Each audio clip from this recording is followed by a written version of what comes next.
The French and Indian War, also referred to as the Seven Years' War, started in 1754 and ended in 1763. It was started accidentally when George Washington went to meet with the French.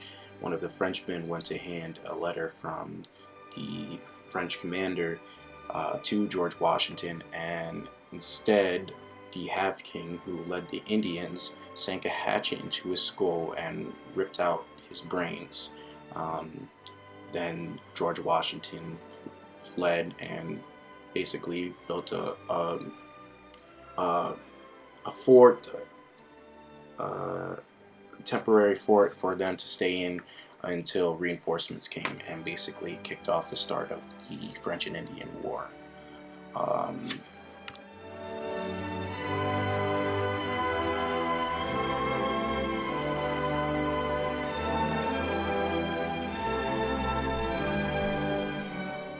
the Treaty of Paris was signed in February 1763 and put an end to all French claims in North America, um, and confirmed British title to the French territory east of the Mississippi.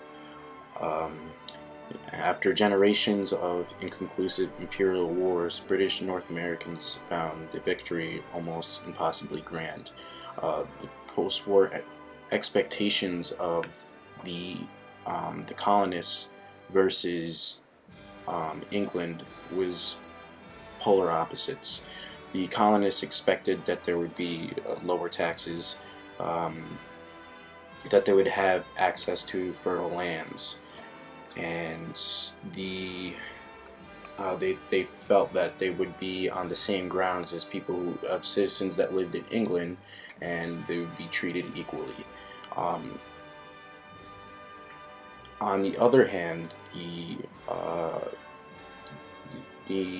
pe- the people in England, the statesmen, the British statesmen, basically grumbled at the almost the presence of the colonists.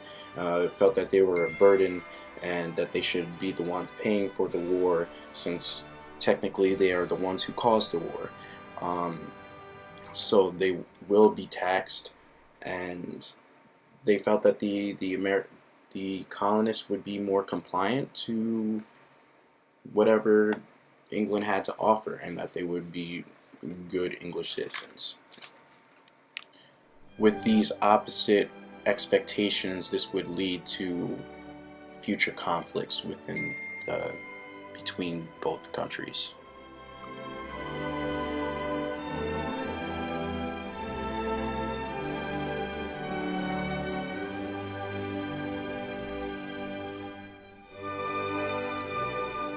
Because of the Seven Years' War, there would be taxes and laws issued amongst the colonists. Britain's national debt had doubled in the decade after 1754. Adding to the burden was the drain of supporting troops in the colonies. As matters stood, heavy taxes were already triggering protests among the hard-pressed Britons. Americans, however, paid comparatively low taxes to their colonial governments. Um, the Americans would pay underneath the table with um, using tactics like bribery, um, and doing illegal trade. So the way they justify this is that if you can pay extra with bribery amongst trade, then you can pay a little bit more than what you pay to bribe people, um, to legitimate business and paying taxes and actually contributing, making a contribution. In April 1764, it passed the Revenue Act, and commonly called the Sugar Act. The Sugar Act was a tariff, and a tariff is a duty on trade, the purpose in which is primarily to regulate the flow of commerce rather than raise a revenue.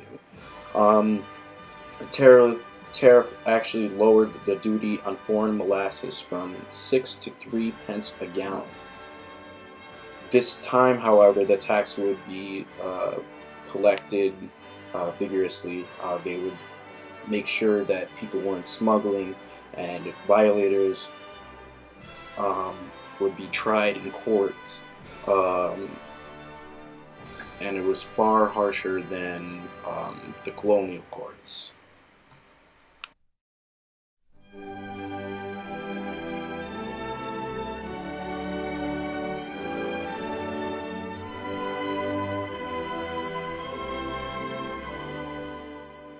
The Currency Act of 1764 prohibited the colonies from making their paper money legal tender.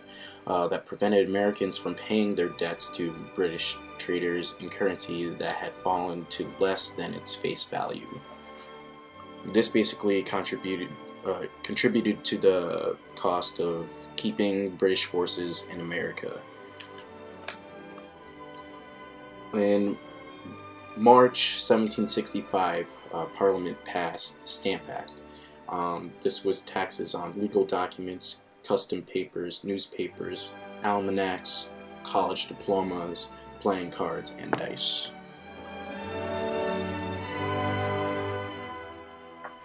Americans accepted the viewpoints of philosopher John Locke on property guaranteed liberty. Property in this manner was not physical possessions, anything tangible, but it was more of it was a source of strength. Every individual was provided with should be provided with the freedom to think and act independently. These taxes were being passed by members of Parliament who the colonists did not vote for. They did not elect them to those positions, so who were they to tell them what to pay for, what to do?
We got to the point where colonists couldn't even stand the sight of anything that represented Great Britain, and there was a group of 10 British soldiers being harassed by American colonists, throwing stones and snowballs and rocks and whatever they could grab and throw at them.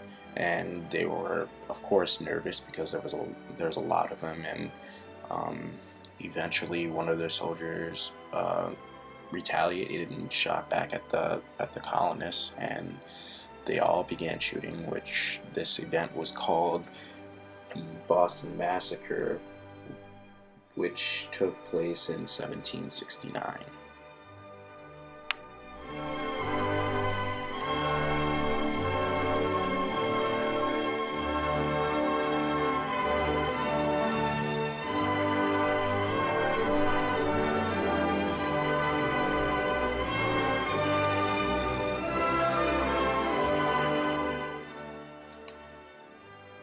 So then in the early winter of 1773, the 50 men dressed as Indians, basically as a disguise, went on to cargo ships and dumped tea into the Boston Harbor, and this event was called the Boston Tea Party.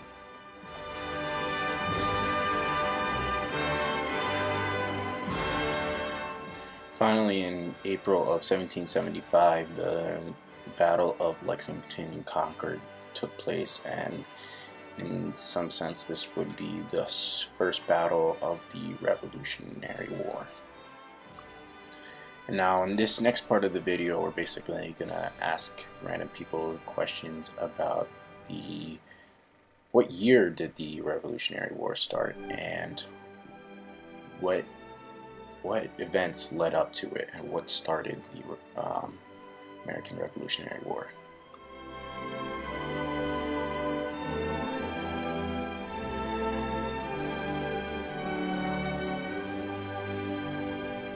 Now I'm recording. Now I'm recording. Yo, Ty. Hello. All right. So, what year did the Revolutionary War start? It's 1776. 1812. 1812? Or was that the Civil War? I don't know. It's a dub. No one knows. No one knows. No one knows. All right. 12, I know that. 1741. About 1776. Do you know what happened in 1776? Yeah, the Declaration of Independence was signed. Ended in 1776, so I want to say probably 2 years prior to that, so figure 1774. I'm doing a history project. You mind if I ask you a question? All right. So, what year do you think the American Revolution started? It's a good question. I don't know. What year did it start? 1776. Okay. Do you know possibly by chance what may have led up to the start of the American Revolution? Well, freedom! 1776. And what was the cause of the start of the Revolutionary War? No, that was when 1776 was when Columbus sailed the ocean blue, I think. The American Revolutionaries. No fucking clue. Yo, just say American, tell them to fuck right off. They didn't want to be. They wanted to be free. Right. Okay. Okay. No answer. Who are you? I don't know, but thank God for Zippies. Actual history. No, yes. we're at the bar. What do you think led to the start of the American Revolution? The Declaration of Independence inside, and what led to that? Freedom of America. Freedom. From the British. From the British. What do you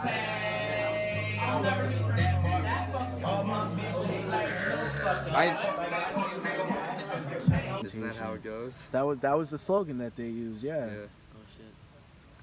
Liberation from the monarchy? Okay. I mean, come on, they didn't want to be part of the fucking... The crown. They didn't want to have a king. We wanted the Boston Tea Party. Like, we wanted the right to no taxation without representation. No. Of the American Revolution? Yes. Democracy. Led up to the American Revolution. What started that? The Boston Tea Party. Okay, so we got the Boston Tea Party from this guy. Taxes. Taxes. Yeah, no taxation without representation. No taxation without representation. Do you think conspired to the start of the American Revolution? I'm not good at history, bro. Wasn't the Boston Tea Party? Was it? I know John Hancock signed it real big at the bottom first. Alright, I like Kevin Hart. Well, it was like People like officially you. declared during Videotaping like Declaration of Independence, but I feel like there were other things like the Boston Tea Party and like the massacres that happened like at the hand of like redcoats, like. Hey.